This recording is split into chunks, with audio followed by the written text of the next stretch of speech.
Far left activists, judges continue to undermine President Trump's agenda. This time, an Obama-appointed judge in Florida issuing a ruling that temporarily halted construction at the Immigration Detention Center in Florida, the one dubbed Alligator Alcatraz. But that is not stopping the DHS from moving forward with plans to build a new detention center, this one in Indiana, the Speedway Slammer, that the department says will hold up to 1,000 of the worst criminal illegal aliens.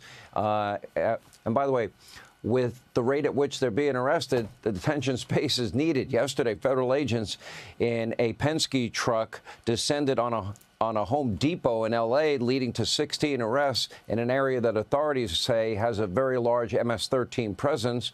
Now, while President Trump is doing everything he can do to get our country back to safety and security and to get rid of all the unvetted Harris, Biden, Mayorkas illegals, you know, known terrorists and murderers and rapists and other violent criminals, gang members, cartel members, drug dealers. Anyway, Democrats are doing everything they can do to stop this. One Democratic state senator, Arizona, has been tipping off ICE operations in her area, which, according to DHS spokesperson Tricia McLaughlin, could lead to charges. Here with more, Trump administration border czar Tom Homan. It never ends. I don't know if you saw my opening monologue. I want to play for you. This is about 15 to 20 years ago. This is Nancy Pelosi on the issue of immigration.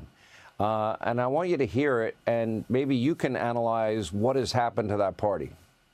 Democrats support also enforcing laws, current laws, against those who came here illegally and those who hire illegal immigrants. Yet the Bush administration has refused to do just this. What happened to that Democratic Party? Man, how times have changed on the Biden administration. ICE wasn't even allowed to arrest an illegal alien. Yeah, Secretary Mayorkas told ICE, you can't arrest somebody for being here illegally. They got to be convicted of a serious crime before you even target them for arrest. And now the left is losing their mind that everybody we arrest, I look at that data every morning, Sean, 70% of everybody we arrest is a criminal. The other 30%, national security threats, final orders, people had due process, a great taxpayer expenditure order removed by judge, by law, we got to remove them. So the numbers are great, right? But now the left is saying they're not criminal enough.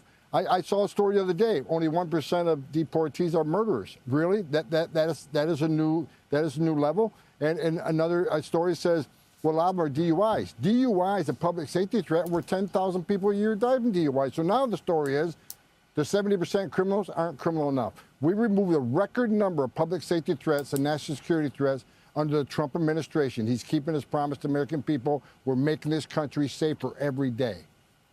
Okay, so the new favorite game of Democrats, their new favorite strategy is to talk about internment camps and concentration camps and Alligator Alcatraz, and this judge put this ruling in place, but you are planning to build out a new holding facility in Indiana.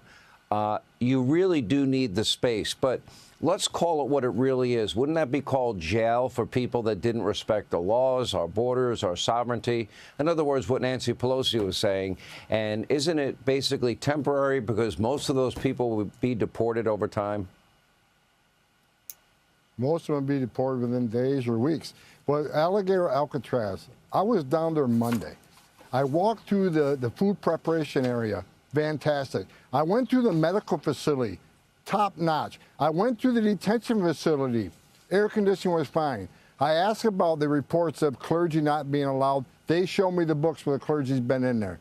They show me the books. There have been no trauma cases. I went there. This is the same type of facility that FEMA employees would be in when they respond to a catastrophic event. This is a well-planned facility. I was there.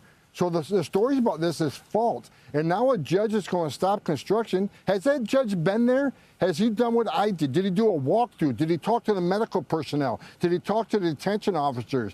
Did he talk to the clergy that's been in there? Of course, the judge is making a decision, another radical decision to try to shut down the Trump administration. But look, we need 100,000 beds. That's what we asked for in the big, beautiful bill. That is what we need. Guys like me with decades of experience. We need 100,000 beds, and that's what we're working for. One piece at a time. The facility in Indiana, another 1,000 beds. I appreciate the governor stepping up and helping the Trump administration make this country safe again. Okay, so you need all these beds. Are you also hiring more agents? And what do you do when you have politicians that are tipping off the criminals that raids are coming, which endangers law enforcement in the process? Well, the recruiting is sky high. I mean, I told a story a few weeks ago. I had a LinkedIn account I had to shut down because I got thousands of emails every day of military, police officers, retired agents wanting to come back. And as far as what's happening with these politicians, DOJ needs to step up and prosecute these people. I think it's impediment. I think it's interference. And we already have a record number of prosecutions for 18 U.S.C. 111, which is impediment, interference, and assault.